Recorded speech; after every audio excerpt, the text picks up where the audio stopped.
बाजार में पहली बात और सबसे इम्पोर्टेंट मैं कल भी कही थी, ऑप्शंस का चस्का भूल जाइए आप। आई थिंक मैं लोगों से एक चीज़ कहूँगा, आप अपना लेजर देखिए पिछले 1 महीने का 2 महीने का। अगर आपने बहुत ज़्यादा ऑप्शन ट्रेडिंग करी है ना, हो सकता है वो खाली हो गया। ठीक है, क्योंकि मैं कई ऐसे ट्रेडर्स को जानता हूँ जो मुझसे बात करते हैं, कुछ मेरे दोस्त भी हैं, तो उनके एक्सपीरियंस के बेसिस पे मैं कह रहा हूँ कि कुछ दिन के लिए ना F&O का चस्का, खासतौर से ऑप्शंस का भूल जाएं। F&O में पैसा बनाना है ना, तो बाय फ्यूचर्स विद हेजिंग करें। डेली ऑप्शंस वो तो खैर कुछ टाइम बंद ही हो जाएंगे, लेकिन उसको थोड़ा सा भूल जाएं कुछ टाइम तक। और कुछ दिन तक मार्केट में ना आप स्टॉक्स ढूंढें जहाँ पर ग्रोथ प्लस वैल्यू है। मुश्किल होगा ऐसे स्टॉक्स को ढूंढना, ग्रोथ प्लस वैल्यू, जहाँ पर नंबर्स भी बहुत अच्छे आ रहे हैं, प्लस स्टॉक्स भी करेक्ट हो चुके हैं।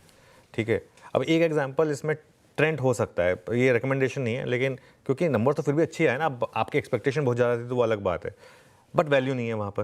प्रॉब्लम ये है क्योंकि एक्सपेंसिव है स्टॉक, तो उसको भले ही आप हटा दें, लेकिन कोई ऐसी पॉकेट ढूंढें जहाँ पर ग्रोथ और वैल्यू दोनों दिख रही हो आपको, और वहाँ पर अच्छे शेयर्स ढूंढें और वहाँ पर SIP करें अगले 1-2 महीने, जब मार्केट थोड़ा वीक रहने वाला है या हो सकता है वीक।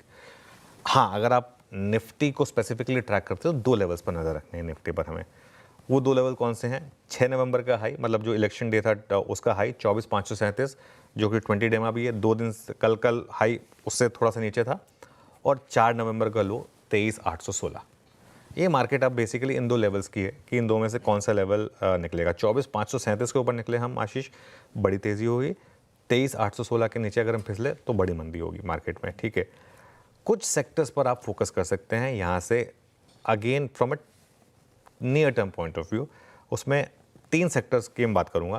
पहला है मेटल्स, दूसरा है IT, और तीसरा है PSU बैंक्स। ये 3 सेक्टर्स हैं जिन पर आप कुछ समय के लिए फोकस कर सकते हैं। मेटल क्यों? चाइना का फैक्टर, यहाँ पर अगर चाइना का बड़ा पैकेज आया तो। IT क्यों?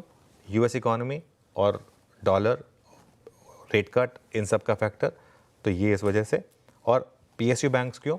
आज क्लियर हो जाएगा वैसे, लेकिन नंबर्स अब तक सारे PSU बैंकों के अच्छे आए।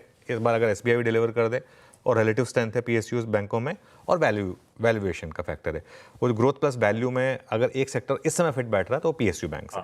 तो वो एक लॉजिक हो सकता है जिस पर आप फोकस कर सकते हैं।